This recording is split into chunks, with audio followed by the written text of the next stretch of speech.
Horizon is the growth at the beginning of the cycle. It's the initiation zone, the horizon in the east, which is hour by hour, which is the Spanish hora. Human resource, HR. That's why human resource has all the power of the workforce. Hor. Now, through the Persian Magi, we learn through the transition of languages. I previously thought that Assyria was a monotheistic country. I mean, other gods, devils, and genies are present there, but I thought that they had a one and only male god who is called Ashur, or more precisely Ashur. Ash being the solar alif lam of Aramaic.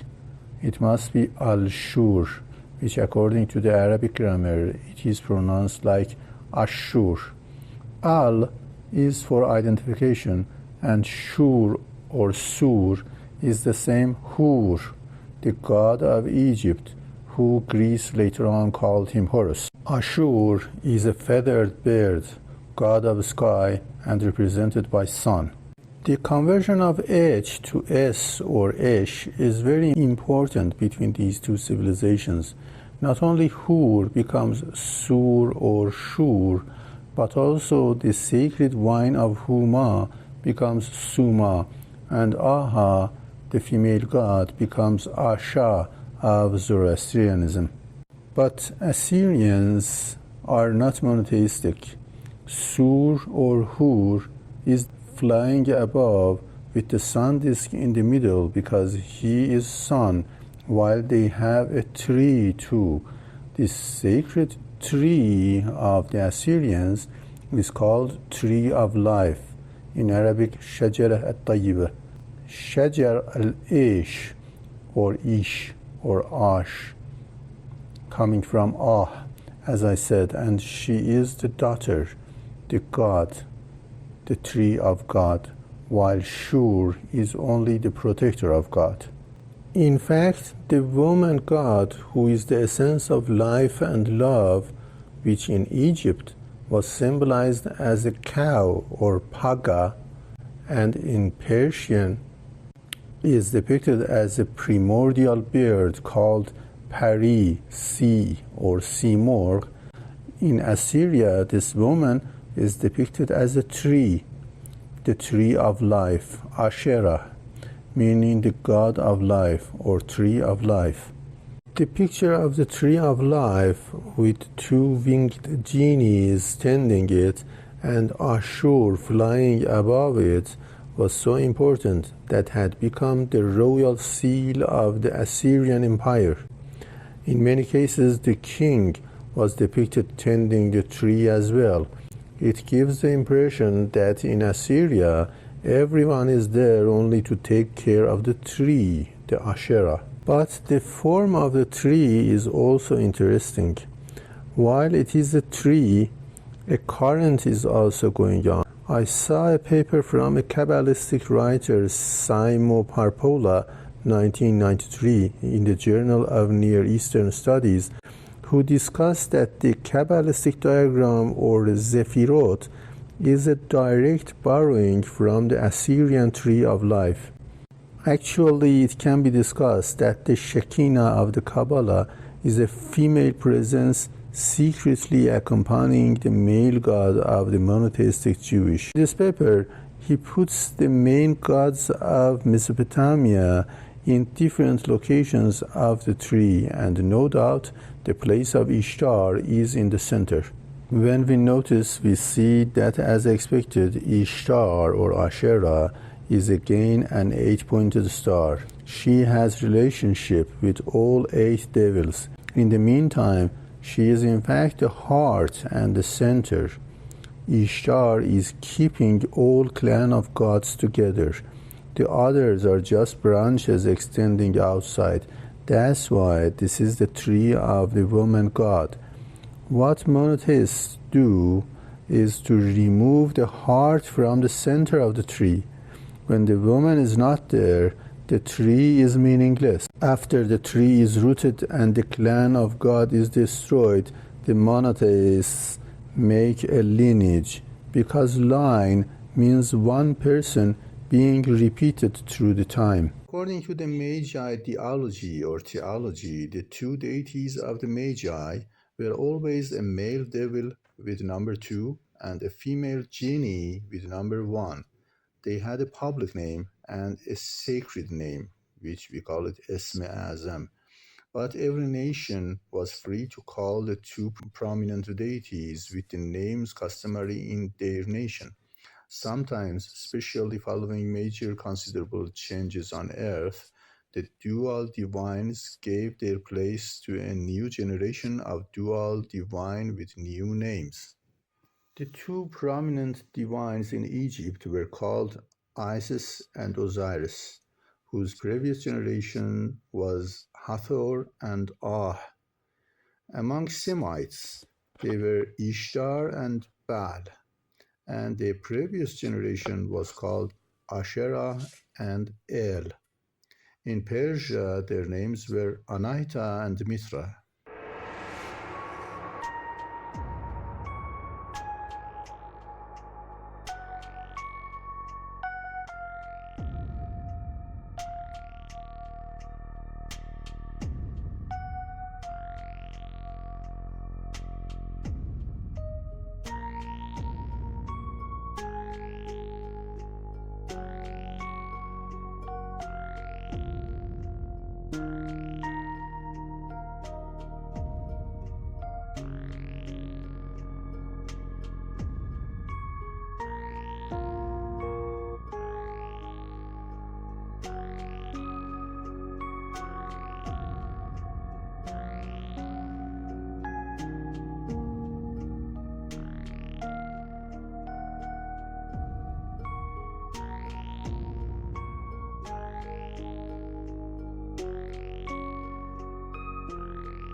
With the past generation being Ahura and Mazda, and even grandparents being Jahika and Ahriman.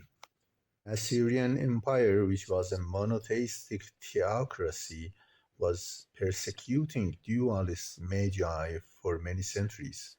The Assyrians worshipped a winged god, which was a sun disk called Ashur.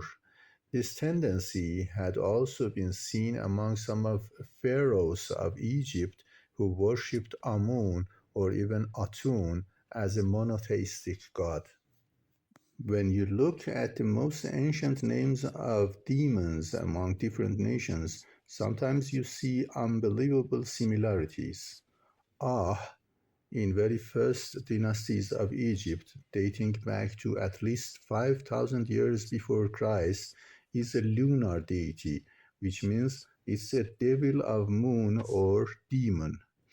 And in Persia, we see Ahriman, whose name is always shortened as Ah, and he is a lunar deity or demon too. When their deities are the same, it means the relationship between Persia and Egypt has been much stronger than we know, and the least we can conclude is that the Magi have been in both places, and since they are the religious wise men, the religions of the two nations have been similar. We can just imagine that the whole region being one country with a Magi religion could have been immensely important for religious unification.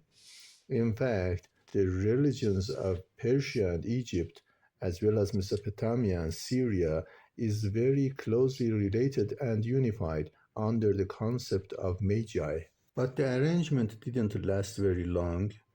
Darius the First, who was the third king of Achaemenid, decided to unify the king and priest under the concept of one and only God. He created Ahura Mazda as one and only god of Persia with the same symbol of Ashur, god of Assyria. Ashur is also a masculine god. This is Ashur. The wings. each one of these layers, see you have these layers here, 1, 2, 3, they mean something. 1, 2, 3, they mean something. 1, 2, 3, 4, 5, 6, 7, 8, 9. Everything here means something. And this is also where Isis gets her wings from. As it traveled west, it turned up, taking over Hathor, it turned into Isis, the feminine becoming the solar. That's why Isis is solar. Now, you want to know something really? Now, this isn't just a man with wings. No. Everything here means something. Count these feathers outside the ring. Even these ones here. There's 54 here, and there's 54 here. This means it's 108. Now count these. It's 28. This is the lunar mansions. This is 108 padas to 28 lunar mansions. This here is a lunar calendar, but specifically a lunar synodic calendar. 28 days to catch up with the sun, not to catch up where the sun was a month prior, to catch up where the sun is now. It's a synodic calendar, which means it's an observational calendar, which means it's secular. It's chasing worldly pursuits, not spiritual pursuits. But they give it with the sun.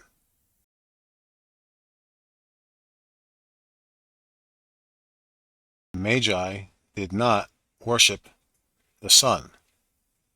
They worshipped by the stars. So, still think this is a solar disk? Think this here is the sun? Think again. Look at these petals. Look at the number of the petals. You got 1 here, 2, 3, 4, 5, 6, 7, 8. Going backwards this way, you'd be 9, 10, 11, 12, 13, 14. 14. This is 14 lunar days.